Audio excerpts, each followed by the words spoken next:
If you count it, I have 4 degrees. They say if I had any more degrees, I could be a thermometer. As my mom likes to say, my son is a doctor, just not the kind that can help anybody. So anyway, it's nice being here. My job as the economist is to give a broad overview, kind of look at the forest from above the trees, whereas the CEOs will come and give you a view from within the forest. So I have a lot of boring slides. The good news is I have 12 minutes. So I will work through these pretty quickly. But I'll just say a few words in summary in case you get bored with the slides. This year was a very interesting year, has been a very interesting year for the state of Texas. As you know, with the oil price decline that we experienced since the middle of last year, the state's economy has really gone through some significant changes. At the beginning of the year, my forecast was that the state's job growth would slow but not decline. I think when you come from outside the state of Texas, you think of Texas as going up and down almost directly with oil prices. And obviously that's not the case. I think business people within the state know that. There's a lot of other things going on here besides oil and gas. Although we'll take the oil and gas, believe me. The energy industry's boom in recent years was less to do about price and more to do about innovation. But nonetheless, I was expecting a slowdown in job growth, but not a decline, and that's what we saw. And around mid-year, when prices stabilized, or early summer, they stabilized around $60 a barrel for a couple months. People in the oil and gas areas began to breathe a sigh of relief, thinking that the worst was over, and there was somewhat of a positive outlook for the second half of the year. But obviously, oil prices have come down further since then and started to stabilize around $45, although yesterday I think they got up to 48. But once again, there's going to be more layoffs in the oil and gas sector. These futures contracts from last year is expiring, so there's going to be some more pain in the oil and gas sector. Nonetheless, my model says that job growth for the remaining months of the year will be slightly less than 1%, but still positive, because there's a lot of things going on in the state's economy, including a petrochemical boom that's going on along the Gulf Coast. It's creating thousands of construction jobs, building these petrochemical plants because of this large supply of natural gas that we found over the last 5 years or so. So the outlook in general is for the state's economy to be weak but positive. We'll end the year about 1% job growth, which will be the first time in 13 years that we grow slower than the national average. But as I'll show you in a few minutes, that we're well above most oil and gas states. So it's kind of a good news, bad news story. Is we've obviously slowed with the energy sector, but we're good. We're doing well relative to other oil and gas states, and much better than what we did in the 80s for a similar oil price shock. So that's my story. If you want to take a nap or whatever till the next speaker, you can go ahead. But so in the last 5 years, the Texas economy, as you know, has done well. But it wasn't just energy. We didn't go through the construction debacle like other southern states, other sand states in particular. And so our construction sector didn't get hit as much, particularly residential. And our exports, Texas, most people don't think of Texas as a big manufacturing state. We're really not, but we are a big export state. By any measure, we're in the top 10 states in the percent of jobs tied to exports. And exports from Texas have been growing quite strongly. Last year was very strong and broad-based across sectors, and obviously with the oil price decline, we saw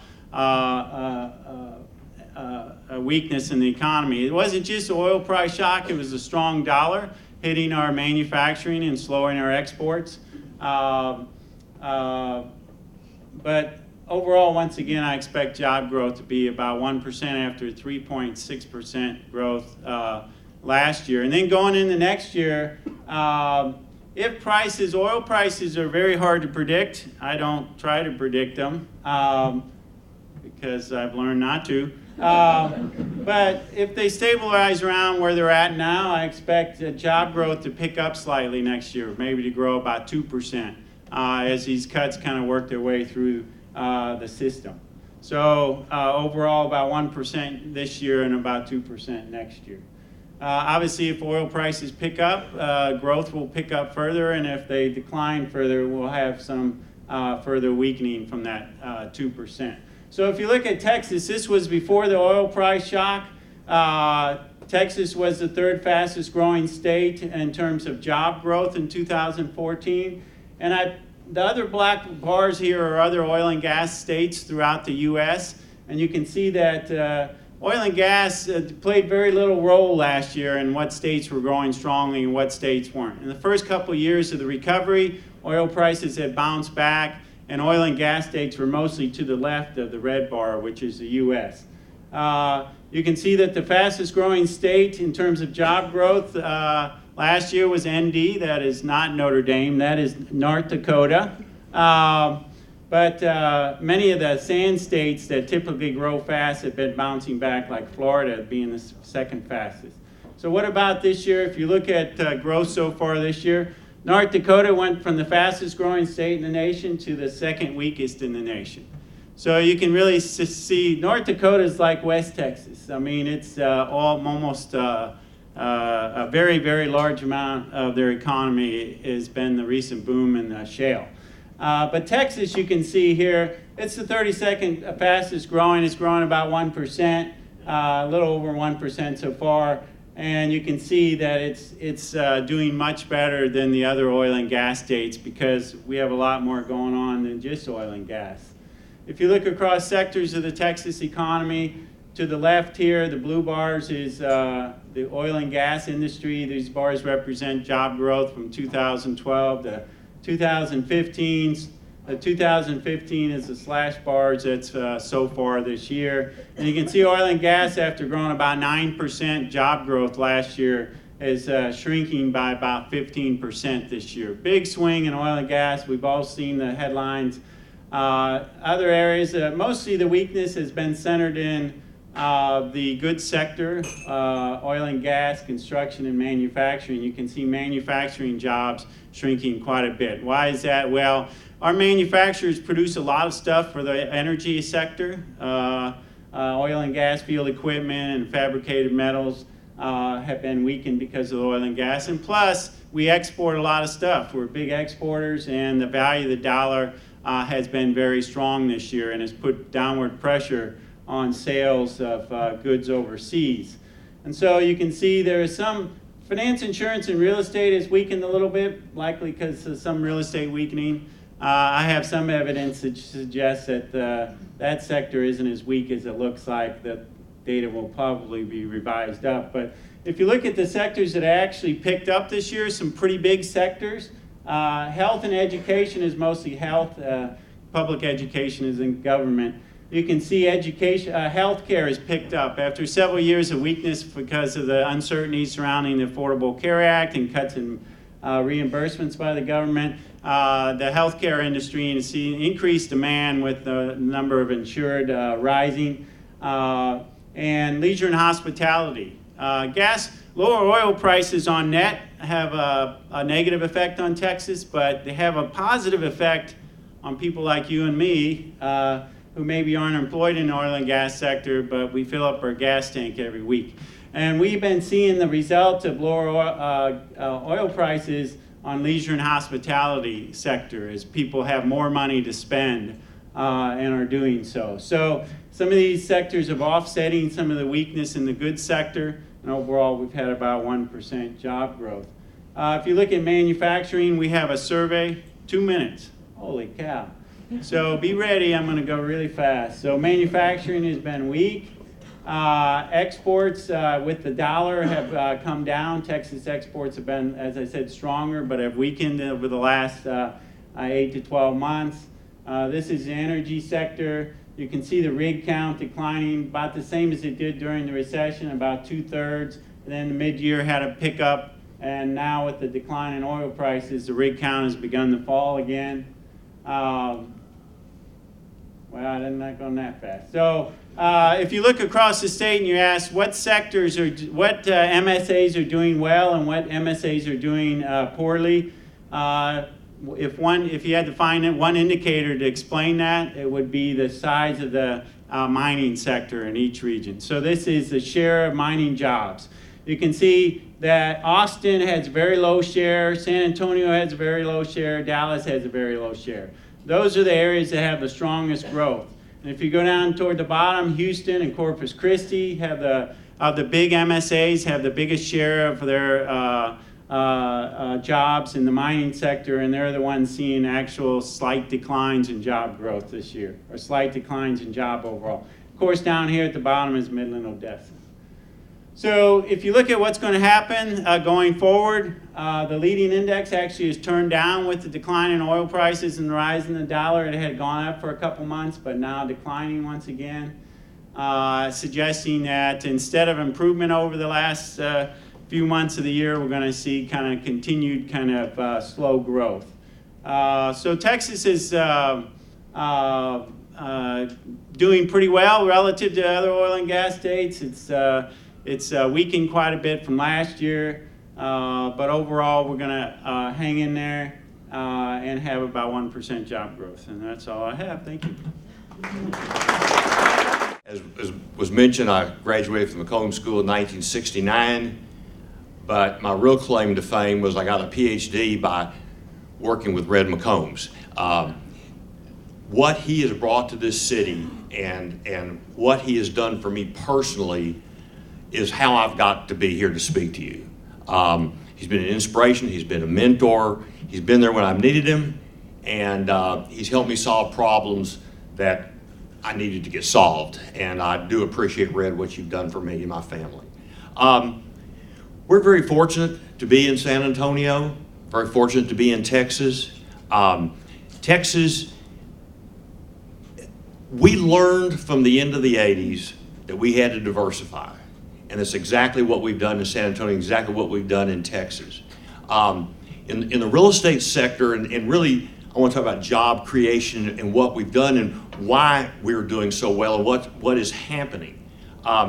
Red mentioned data centers. When I first started developing Westover Hills in 1983, we didn't even know what data centers were.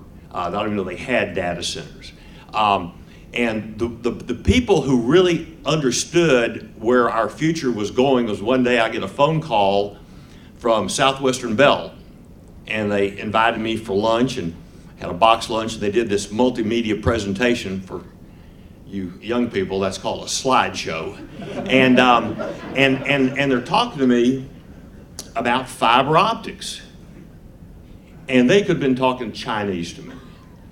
So at the end of it, the slideshow, I said, stop. You know, what are you trying to sell me, and what is it going to cost? And he said, no, we will put the fiber optics into Westover Hills for free. And I said, okay, well, how much is lunch? You know, why are you buying me lunch? And if you're going to give this to me, what they need is some right-of-ways. And make a long story short, they put millions of dollars worth of fiber optics. And I didn't realize for 10 years what that was going to mean to me. But they realized before I did, because they're smarter than me, where the world was changing, where San Antonio was going. And two major industries that people have not really focused in on that's happening in San Antonio that goes back to real estate, because we got to put them somewhere and figure out places to put them. Two major things that they saw coming. One, financial service centers. In San Antonio, obviously, we have USAA that's been here, founded here, Frost Bank that has been here, but Citicorp has a facility, 4,500 people. Wells Fargo has a facility here, 4,500 people. Frost Bank just built a financial service center in Westover Hills, 2,000 people. The American Funds and Capital Group has 2,000 people. Chase Credit Card Center has 2,000 people. Why are these companies coming to San Antonio? Well, there's several reasons. Number one, central time zone.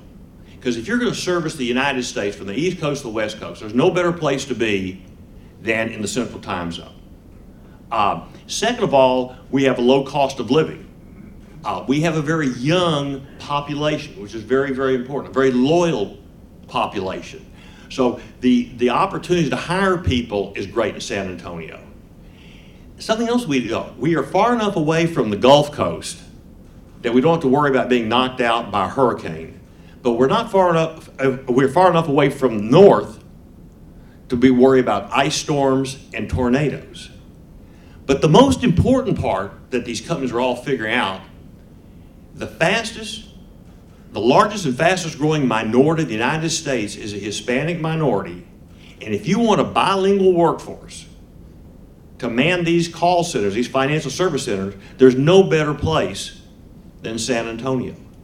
So they're coming here, they're looking at this area. We're a pro-growth city. We're very active in trying to recruit these companies. And that is having a lot of major impact on the job growth and the real estate growth of San Antonio. As Red said, when I went to the West, everybody thought I was crazy, and I don't want you to think I'm trying to talk you out of that theory. I am crazy. But what we realized, the growth to the West was, when you went north, you have 4 major obstacles. Number one, you have big, beautiful hills to the north.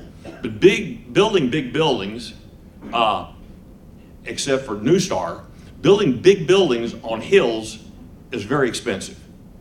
Number two, you drive out 10 or 281, you have solid rock. So putting sewer lines, water lines, electric lines underground in solid rock is a lot more expensive than putting it in dirt.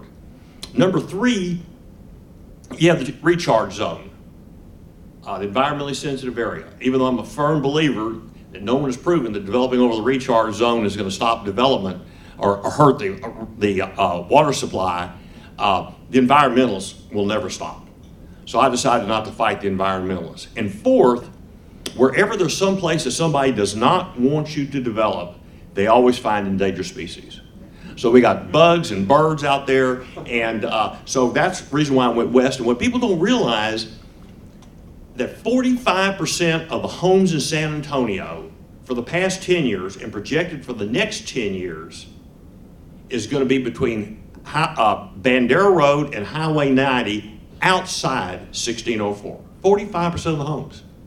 And they're affordable homes where people can live, and that helps bring these financial service centers and other jobs to San Antonio because of the cost of living, and it also is, with 151, brings back it to the center city where you have the bilingual workforce. Going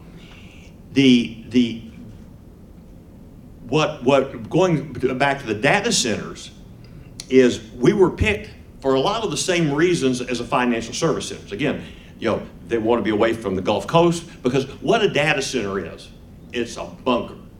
Okay, and they're built to withstand. There are 4 different grades of data centers.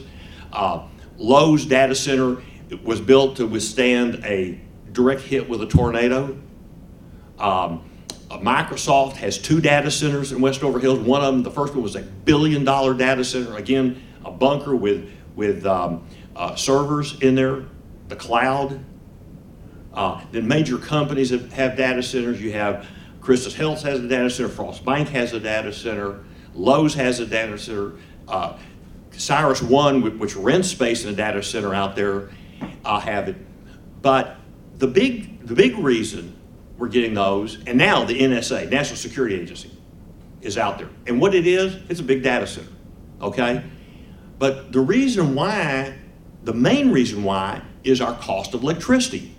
Of the major cities in the United States, San Antonio has one of the lowest, if not the lowest of the major cities, cost of electricity, CPS energy. We own it.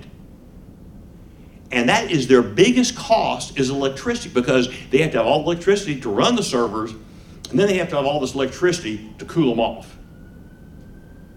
And it's a great deal for these companies. It's a great deal for San Antonio, because if you realize, 14% of their electric bill, as your electric bill, goes to the city. The city gets more revenue from CPS energy than they get from property taxes. And that is also very attractive to the companies that come here.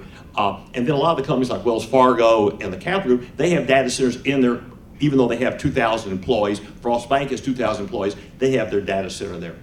So, you know, this is a great industry. It's great for people coming into San Antonio. San Antonio grows at twice the national average and will continue to grow, and we're very, very attractive to companies. As Red taught me, if you want to make money, sell something to somebody. And what we wanted to do is bring jobs here to make this city a thriving, thank you very much. And I want to talk to you a little bit about our history. Most of you know that we came from Corpus Christi. We were started in 1950 by Harmon Dobson, who had this idea that if you build a great burger and a good size and had a great value, that people would say, "What a burger!" Yeah, and so it's working. And those Whataburgers are still the same. Your hands have just gotten bigger. Y'all know that, right? we get that question all the time. But for many of you that are from Texas that remember a number of our old stores and the walk-up lines and all of those things.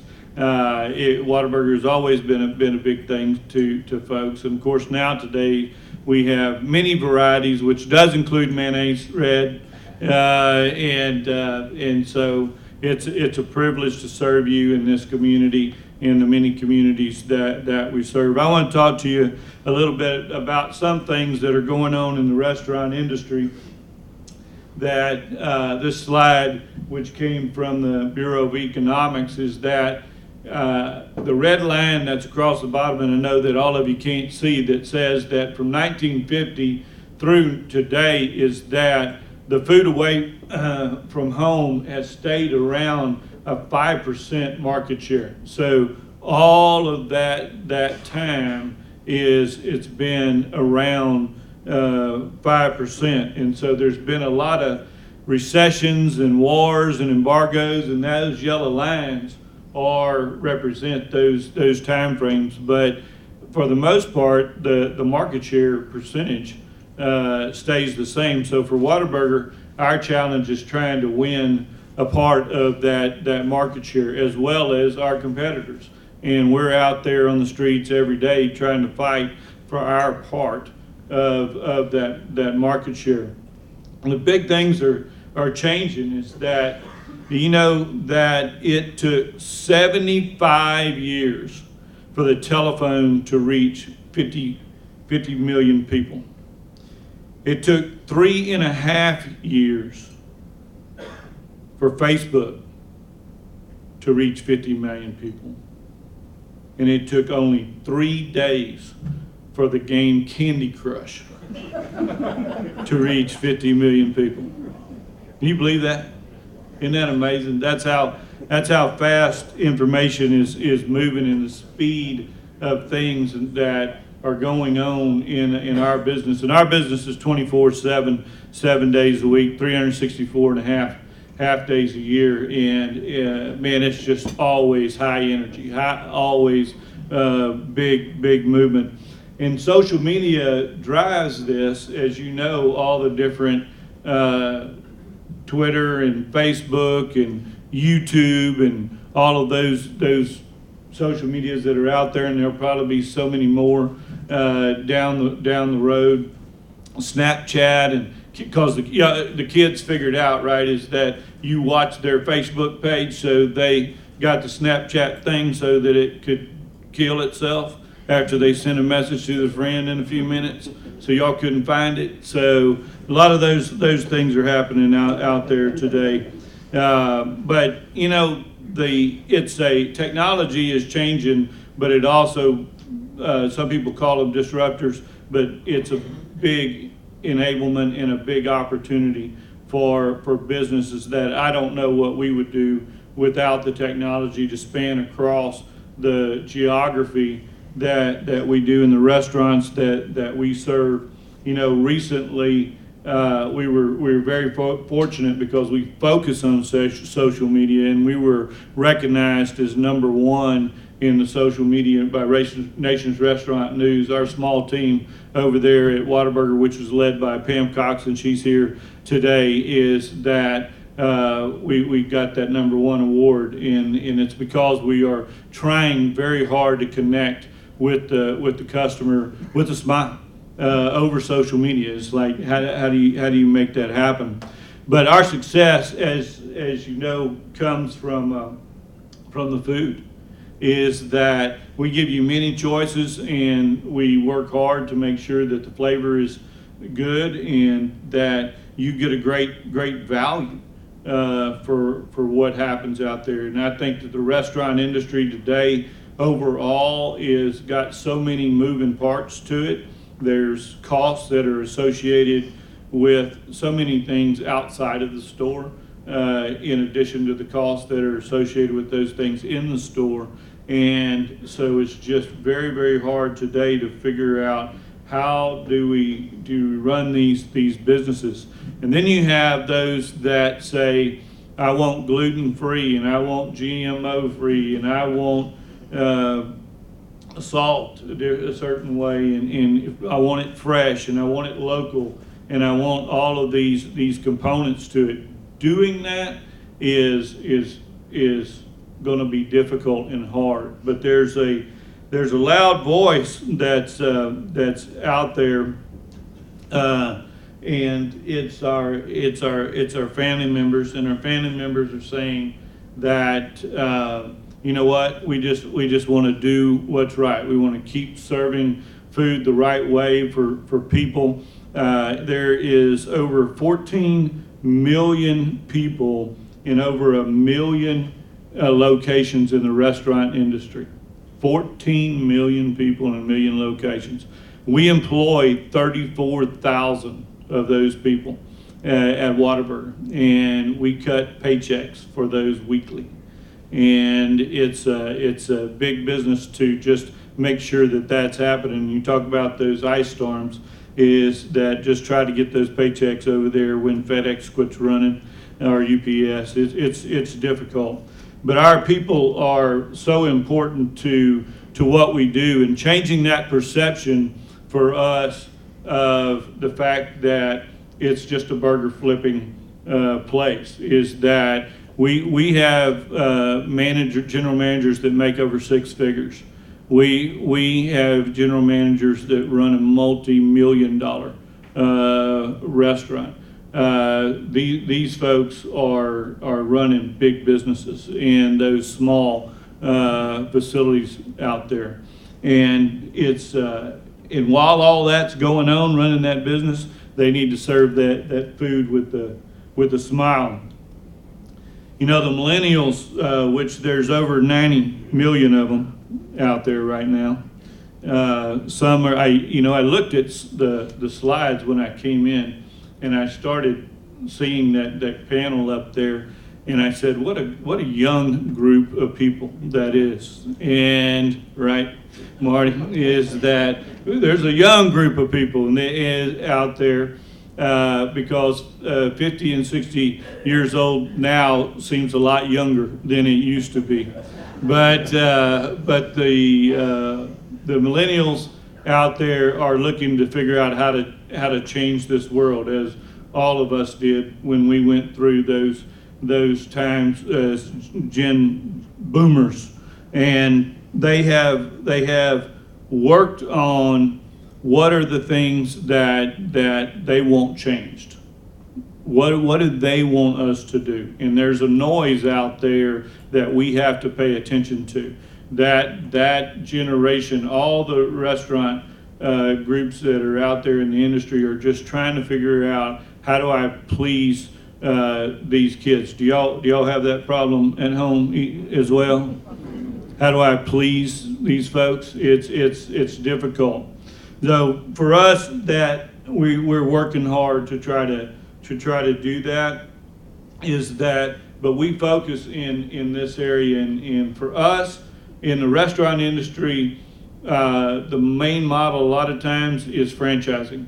We go the corporate route. We work for company-owned stores. We're very blessed by the Dobson family in what they've invested into the company, and how Tom Dobson continues to be a big part of what we do. And it's just so important that you establish your values in your company, and then you carry those values out every day. For us, pride in our work, taking care of our people, and loving serving our customers. We just are privileged to work for a company that allows us to do that. And believe me, that's not just a poster sign. We're practicing it. We're practicing it in our stores, and we're practicing it at the restaurant and at the home office. The overall experience is what you want from us, though. When you come through those doors, whether it's Whataburger or whether it's some other restaurant, is that you want us to still value your $7.50 or your $10. Is that you want us, just like the old days, you want us to take care of you in that way, because that money's important to you. So for us, that overall experience has to be delivered, and we work on doing that. And sometimes we do that with some special things. This group, there it is, over here. Thomas and Darlis Roger got married in 1960, and they kind of slipped out of their reception and went over to Whataburger, and then they've been practicing that at Whataburger every year since then. So we help them out. And those stories are out there. I went down to unit number 200 down here on Brook Hollow, which used to be on the outside of the city, red as you remember, and that there was a couple in there that day that had met out under the pole sign, as they told me, and they still enjoy going to Whataburger every day. So for us, it's about the people, it's about the service, it's about the value. It's tough out there in today's world. The things that are going on that are distractions to the restaurant industry. You read about these things a lot, but we're still sticking in that 5% area. We're still trying to focus on trying to gain our market share. This little device right here is about to change the restaurant industry more than it's been changed in history, I believe. Drive-throughs changed the business a bunch. Credit cards changed it a bunch. Today we have about 8 cash registers in the store. We're going to be converting to millions of cash registers with these little devices, to where they are ordering food before they get to the restaurant. And by the way, they expect for it to be ready and good and all of those other things that are there. So this is a big change for the restaurant industry. A lot coming from this device. We're working on our applications now, and we hope that you continue to come see us and enjoy your A1 or any of our other all-time favorites out there. So thank you so much for allowing me to be here this morning. My comments today are a combination of the state of the field in San Antonio and in Texas.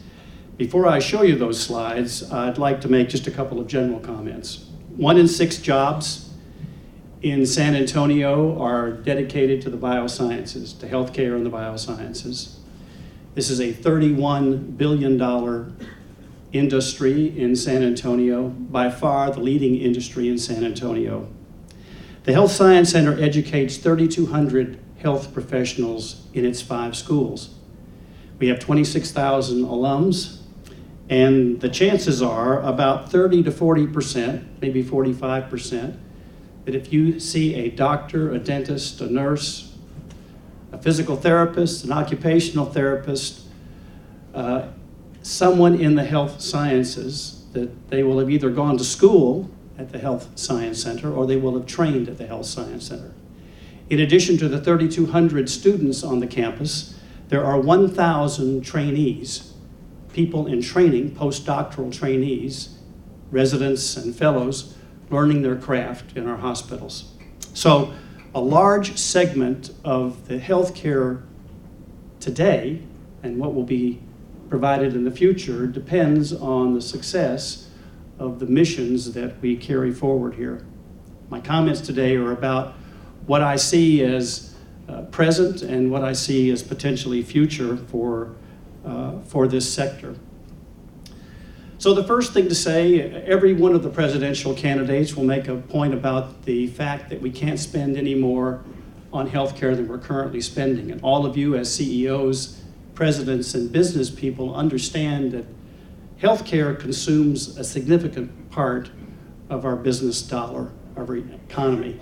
It's now 17% of the GDP, and it's estimated that unless this Affordable Care Act kicks in and works, and it's still, the jury's still out about that, the rise in the amount of spending, the percentage of spending, the GDP on healthcare will continue to rise. That's why the Affordable Care Act, in large part, was created. It was meant to bend the cost curve of healthcare going into the future. It, in my view, is unlikely to be repealed. Depending on your politics, you may have a different view of this, but just looking at the hurdles that have to be overcome to repeal the Affordable Care Act, my sense is that it will not be repealed. The lack of Medicaid expansion in Texas means that we lead the nation in the highest uninsured rate, 19%.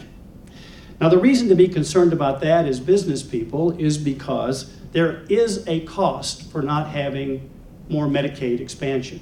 First is that the health care that's delivered in emergency rooms is inefficient. There is no follow-up, there is no prevention, and the recidivists who go back to the emergency room get poorer care. So their health is poorer, their ability to work is poorer, their loss of days are greater, and the net result for our state is that we lose our workforce. The second reason is that it's more expensive because there are duplication of tests. If you're seen in the Baptist emergency room at Tuesday of last week, but then seen in the University Healthcare emergency room Wednesday of this week, there's no communication between these places because their electronic medical records do not talk to each other. As a result, depending on what your problem is, a whole series and battery of tests may be repeated, which are expensive and unnecessary because they were done last week in another place. So the fracturing, the fragmentation of healthcare contributes to the cost. Third, we're paying for this uninsured population in at least two ways. We all pay taxes in big cities to the county hospital district. We have to pay into that to support the uninsured and underinsured care that's delivered.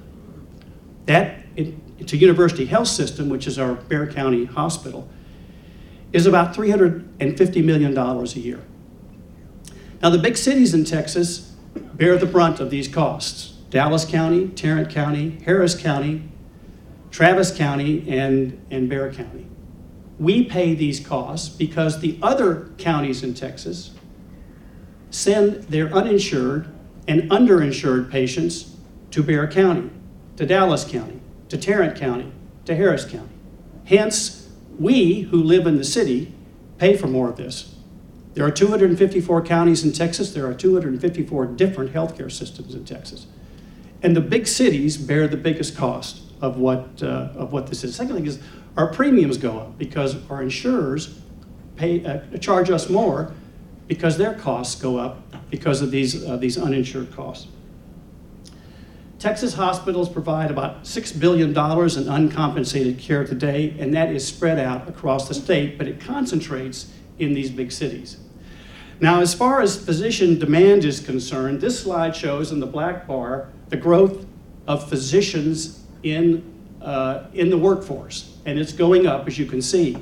The issue is that the population, shown in the red line, is growing at a faster clip. Hence, the delta between the number of physicians and the need is growing. The gap is growing wider. And the reason that this is important is it dictates a whole new system of care. We have to have nurse practitioners, we have to have physician's assistants, we have to have healthcare providers who are non-physicians providing a significant portion of the care going forward, because there's no way to close this gap. You can't open enough medical schools, you can't expand the classes rapidly enough to fill this need. So important to remember that.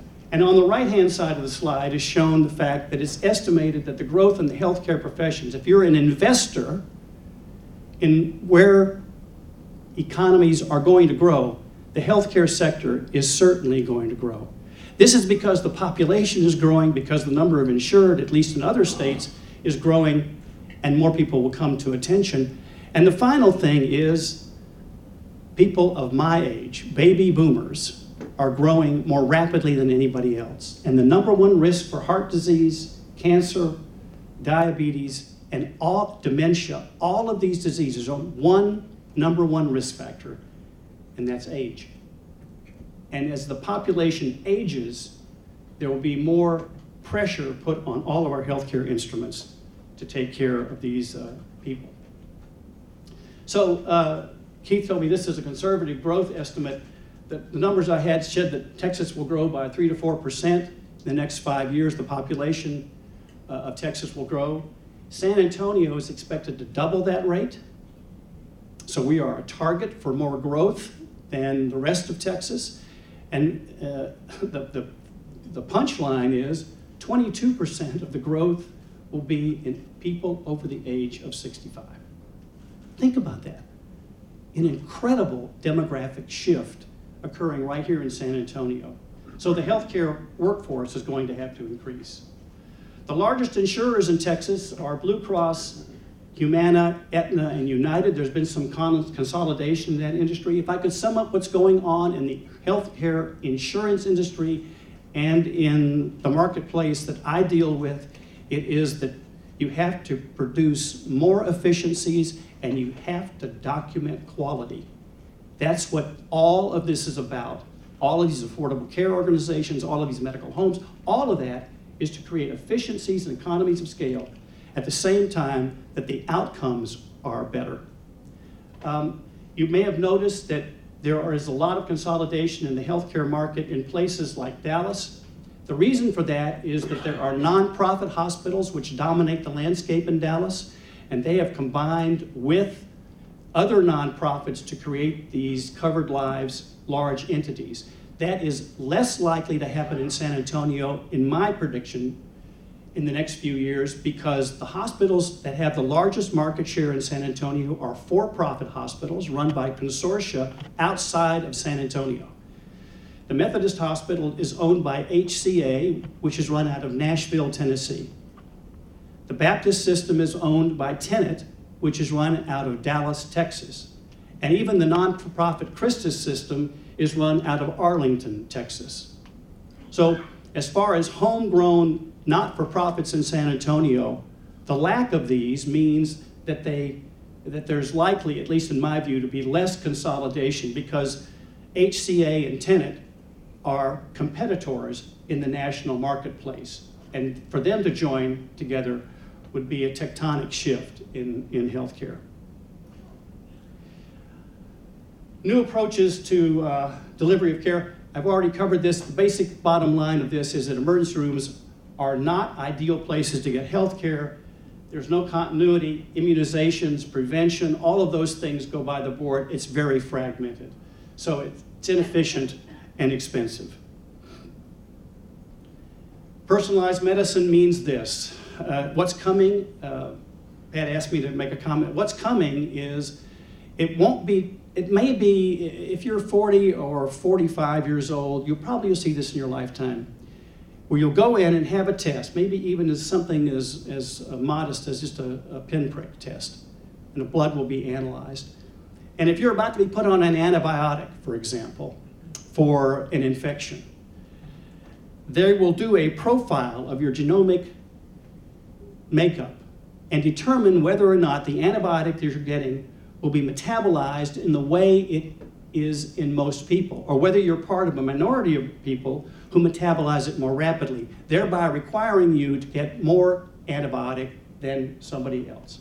In other words, the personalized, targeted, customized care that you'll be seeing in the future is probably a decade or 2 decades, maybe 3 decades away, but it's coming. And finally, the biggest news in this targeted care has occurred in cancer immunobiology. This is Nobel Week for Nobel Prizes. My prediction didn't hold through. The people who won for the Nobel Prize in Physiology and Medicine this year won for developing an antibiotic that cures Chagas disease, which is not a public health problem in San Antonio today, but may become more of a problem with the influx of individuals from Latin America into Texas. I predict that next year or the year after, the Nobel Prize will be won by investigators who have developed this whole new field of immunotherapy for cancers. Immunotherapy means that you turn your own immune system on to kill the cancer. Rather than giving a globally toxic drug that makes you sick for weeks and weeks and weeks and months and months and months, makes your hair fall out, makes all of these things that are just horrible side effects happen. Rather than that, you get a drug which turns on your own immune system or removes the checks on your own immune system so it can kill the cancer. There's a theory in biology that we kill cancer every single day. And one of the reasons that aging is associated with more cancer is our immune systems, as we age, become fatigued. And as they become fatigued, they don't do as efficient a job in eradicating these cancers. The slide on the top part of this panel, which is barely visible here, is a slide from a young woman with ovarian cancer metastatic to her lungs and her liver and other lymph nodes. So let me orient you. This is the top of the person, this is the bottom, this is her feet down here, this is her left side, and this is her right side. This is her liver, this is her spleen, that's her heart. These black dots represent metastatic tumor in her lungs. They also represent metastatic tumor in her gallbladder area, in her periaortic lymph nodes, and in her inguinal lymph nodes. She has widely spread stage 4 ovarian cancer. She received immunotherapy, a therapy developed by one of our investigators at the Health Science Center for this very hard to treat, very difficult to cure cancer. And a few months later, this is her scan from that study. What it shows is the cancers in her lung are gone, the cancers in her inguinal lymph nodes are gone, the periaortic nodes are gone. The dark shading here is her bladder, which is a normal finding and doesn't indicate cancer. So while there is some residual tumor in this young woman, it is far greater than any result would be achieved with globally toxic therapy. And her prognosis, while still guarded, increases her lifespan substantially. Now, this is a dramatic example of what's going on in the healthcare field. I think the person who's going to win the Nobel Prize has focused on treating a horrible disease, metastatic melanoma, and has had, it's hard to say this and have it be true, but 40% survivals of stage 4 melanoma patients. Everybody I treated as a young person, as a young physician, died in weeks with that diagnosis. So, tectonic shifts, truly dramatic shifts in this targeted immunotherapy. So, last thing to say, I'll end up with this. The aging population has another collateral effect which is devastating, and that is the specter of dementia, Alzheimer's disease. 1 in 9 of us over the age of 65 will develop it. When it attacks one person, it actually attacks a family. There are whole groups of people who go down with this. It is devastating for the economy. Last week, I had the privilege of announcing the fact that we're establishing a new Alzheimer's center, which will be a comprehensive center to take care of patients, enroll them in clinical trials, take care of caregivers at the Health Science Center. We hope to stand this up in 2016. It's an example of skating to where the puck's going to be, trying to meet the healthcare needs of our community going into the next 5 to 10 years. Thank you for your attention. I appreciated being here. While we're waiting for some questions to come up from the audience, I have a couple. that I'd like to start with. And the first is for Keith. And in particular, I'd like to ask, how is or has the drop in oil prices been associated with an increase in consumer spending that's discernible? For example, you showed that the growth rate has slowed in the state of Texas. Has it slowed less than it might otherwise have if consumer spending had not risen? Yeah, sure, and that's always the case. Nationally, there's been this big question mark as to where this extra spending has gone for consumers, because consumer spending, at least in the first half of the year, or in the first part of the year, was not as strong as expected. But in recent months toward the summer, consumer spending has picked up. But I think, at least in Texas, it's less in retail sales and more in leisure and hospitality. That people are eating out more, and you can ask Whataburger that they see that immediately when gasoline prices fall. But leisure and hospitality, hotels and entertainment, movie theaters, although it'd help if they produce a decent movie. But anyway, people are, that money is going into leisure and hospitality, and that's one of the sectors that showed that it's actually picked up in Texas this year. So certainly it's not a gross decline, it's a net, kind of net negative. Because certainly we also benefit from consumers having more money to spend. Thank you. Marty, I have a question for you. You discussed all the development out west. What does that tell us about what we can expect San Antonio to look like in 20, 25 years? In terms of the concentration, areas of concentration for business as well as residential? Well, it's going to continue to the west, and the reason is that's where the land is. And that's where Northside Independent School District is, which is a huge draw to the west. It's going to continue to the north, but the problem with the north is it gets to be more expensive, and so today, if you had to put, and this is without annexation, okay, this is just the city of San Antonio. The population center of San Antonio today, the point at which it's equal, 360 degrees around that point, is at the Colonnade, Wurzbach, and I-10.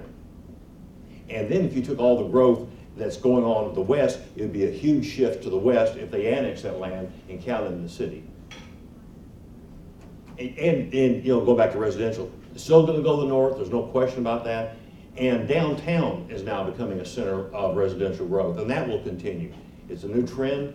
A lot of the millennials like that, like the downtown living, and probably the greatest gift to the city in the last 10, 20 years is the Pearl, what Kit Goldsberry's put down there, and that's been a huge stimulus. But saying that, financial service centers, those kind of jobs can't be downtown. It can be if you want to force it, but because of the parking ratios the buildings have to have. Thank you. Preston, I have a question for you from the audience, and that is, how are you so successful at recruiting hourly servers with a high sense of service to the customer? Well, the interview process obviously is very important to be able to see what sort of candidate you're getting and filtering that way. But as important is bringing them on and making them feel like a family member and making them feel like they're an important part of something, is that keeping great folks is harder. There's no doubt about that. But we do work hard to keep those folks. Thank you. And people are still buying burgers, for Keith's question. So.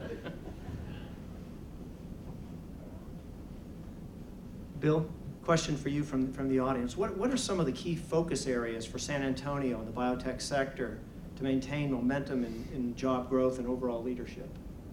I think one area, which I didn't touch on in my prepared remarks, is that of the biotech area, where collaborations between entities as diverse as the Health Science Center, Southwest Research Institute,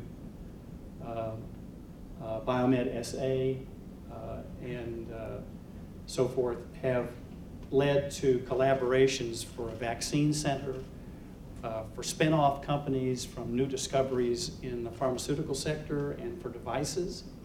This city is the home of the Palmaz stent, the famous device viewed as one of the single most important inventions of the 20th century, which has saved millions of lives. And there are individuals now using creatively stem cells to reconstitute the pulp of teeth so you don't have to have your teeth pulled, and reconstituting structures for bone and so forth.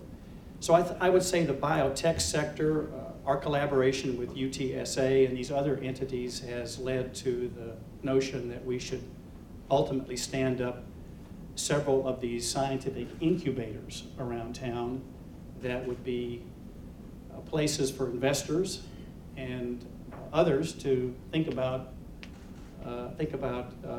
being associated with, because I think that there is a great collaboration between business and science and innovation in these areas. So it's another way that universities can put some high octane into the economic engine of the city, and I'd point that out as one place for major growth. Just a quick follow-up question, and that is, how has the Affordable Care Act and/or the political environment affected the availability of capital for research and/or the development of new drugs in these areas? You know, I would separate the Affordable Care Act from the investment in research. I think in the private sector, I think the fact that the economy is doing better means that there are more people willing to invest in biotech. I think that's very good. Let me put a plug in here for something that may not be apparent to you from what I said in my remarks when I showed that young woman's slide a minute ago. The gridlock in Washington, the sequestration, has affected the investment in an institute called the National Institutes of Health. It is the largest funder of research in the world, $31 billion budget. The reason that I see that as so perilous for all of us is because these discoveries that are being made, not just here in San Antonio and in Texas, at the great institutions in Texas, but all around the country, are directly linked to the funding of the National Institutes of Health. So the money is one thing. There just isn't enough money but the budget's been flat. The budget's been flat for 10 years. And the growth in the inflation costs in the biosciences is a solid 3 to 4% per year. So what that means is over 5 years, you lose 15% or so of your buying power. And that has put a cloud over the wisdom of going into the business of science, because it's discouraged young people from picking it as a career, because they see their mentors struggling to get grants. If you have a 7% chance of getting a grant funded, it's a brilliant grant and a great idea based on solid preliminary evidence. You can see what that's going to do when you go home and tell your spouse, you know, hey honey, I've decided to be a scientist. And your spouse says, well, what can we expect from that? And you can say, well, about a 7% chance of success. My spouse, who many of you in this room know, would say, I think we need to pick something different. Are you nuts? So I'm being facetious, but you get the point. It gives me a point to say this breakthrough in immunotherapy, all of that work was funded by the National Cancer Institute, which is one of the institutes of the National Institutes of Health. All of that work was funded by this peer-reviewed research engine in the United States. So I would say to everybody, irrespective of politics and the rest of it, that an investment in biomedical research is essential. And I'm praying that our leaders will unstick the gridlock there. I think the private sector is doing its job in investing in the entrepreneurial side of the business, and I really applaud that. I think that's really a breath of fresh air. But this large entity that funds the bulk of our science in the country is in some peril because it's been flat for so long and it hasn't had the chance to grow. Thank you. We have time for one more question, and from the audience, this one's for Marty. Can you share with us anything about plans for development of highways to 151? Well, yeah, it's under construction now, the link between 151 through 1604 up to the Alamo Ranch. And Alamo Ranch is the largest and fastest growing project today, which is right at the end of Westover Hills. As most of you know, that was delayed because of some bugs in some caves they found. And that only cost the city the highway department $40 million. I would use RAID and got on with the program.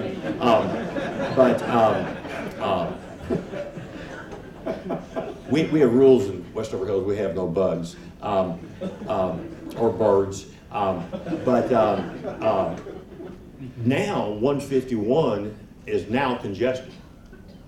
In the mornings and the evenings, it's now congested. The good news is when we donated the land for 151 for free, they took as much as they wanted, and they took 400 feet, which means that the freeway is built that can be 8 lanes, 8 main lanes, and then the 2 access roads.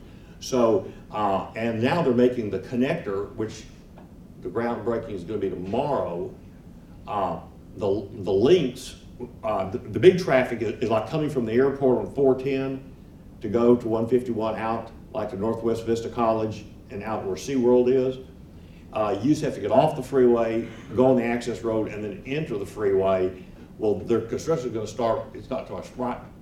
Well, tomorrow is right. Tomorrow on that link, and then the link coming back from like SeaWorld to get to 410 to go to the airport, that link is going to be done. And that's going to tremendously help it. And the good news is we have a freeway, and it has room to grow, and they're going to grow up because the demand's there. They have all the right-of-ways where the other areas of town, they don't have the right-of-way, and it's just harder. And the other problem is the funding for highways. Thank you very much. Pat's been signaling me, so I think we're finished. Thank you. Thank you, Bob. Let's give a round of applause. Whoops, hello. Let's give a round of applause to all of our speakers.